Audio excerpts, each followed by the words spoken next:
Oyez, oyez, braves gens, de tout temps, l'histoire était parsemée d'une multitude d'expressions et de gestes que vous employez encore aujourd'hui, mais sans vraiment connaître leur origine ou leur véritable signification. Eh bien, je vais me faire un plaisir de vous les expliquer. Allez, c'est parti.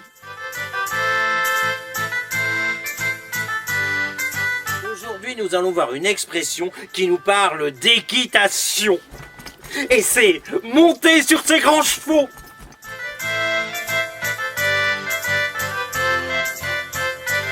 De nos jours, vous utilisez cette expression pour signaler que quelqu'un s'énerve, qu'il hausse le ton pour défendre son point de vue. Par exemple, monsieur, certes, je ne suis point un étalon. Je suis plutôt de la catégorie des poneys, mais j'aime votre fille. Alors ce n'est point la peine de monter sur vos grands chevaux. Je ne changerai point de jument. Mais d'où vient cette expression? L'expression nous vient du Moyen-Âge. En effet, à cette époque, on choisissait son cheval en fonction de l'activité qu'on allait effectuer.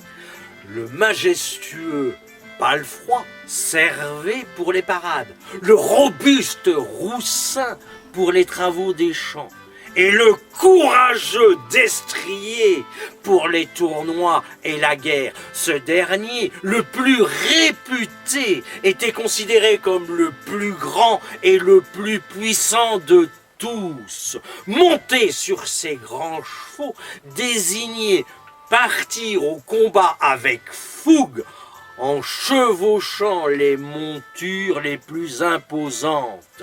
C'est au XVIe siècle que l'idée d'ardeur a laissé la place à la colère et à l'agressivité. Voilà d'où vient cette expression.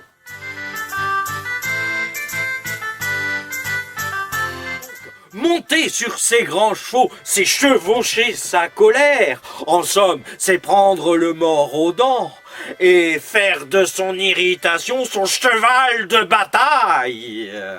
Eh bien, si avec tout ça, je n'attrape pas une fièvre de cheval, j'y comprends rien. Allez, au revoir et à bientôt. Au revoir.